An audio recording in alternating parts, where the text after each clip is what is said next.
अस्सलाम वालेकुम नाजरीन, मैं हूं जिक्रिया। आप देख रहे हैं देख पाकिस्तान। आज की टॉप स्टोरी शामिल करते हैं मीशा शफी।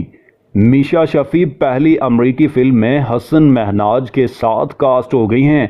पाकिस्तान छोड़कर कनाडा में रिहाइश अख्तियार करने वाली गुलकारा और अदाकारा मीशा शफी से मुताल्लिक ताज़ा खबर ये है कि वो जल्द ही पहली अमरीकी फिल्म में भारतीय और पाकिस्तानी निजाद अदाकारों के साथ एक्शन में दिखाई देंगी।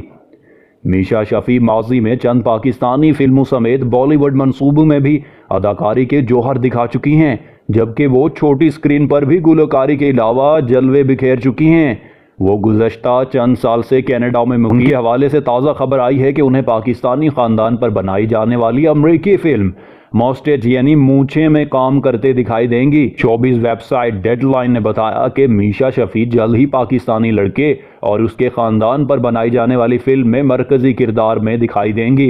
रिपोर्ट के मुताबिक मोस्टेज की हिदायत पाकिस्तानी निजात हिदायतकार इमरान जे खान देंगे और उन्होंने ही इस फिल्म की कहानी भी लिखी है।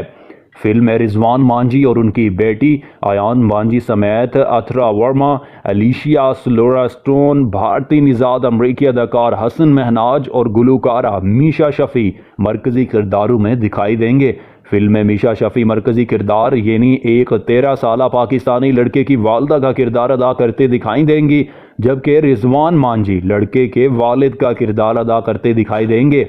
फिल्म में अथर्वा वर्मा मरकजी किरदार यानी 13 साला पाकिस्तानी लड़के इलियास का किरदार अदा करते दिखाई देंगे, जबकि अयान मांझी उनकी क्लास फेलो लड़की के रूप में दिखाई देंगे। पर फिल्म में हसन महनाज और एलिशिया स्लोरास्टोन के किरदारों से मुताल्लिक मालूमात सामने नहीं आ सकी, ताहम बताया जा रहा है कि उनके किरदार सबसे अहम हैं। फिल्म की कहानी 13 साला पाकिस्तानी लड़के और उनके पाकिस्तानी वालदेन के गिर्द घूमती है और फिल्म में 1990 के ज़माने की अमरीकी ज़िंदगी दिखाई जाएगी और उस वक्त के मुसलमानों के हालात भी दिखाए जाएंगे। ताहम अभी ये वाज़ेह नहीं है कि फ़िल्म को कब तक रिलीज़ किया जाएगा।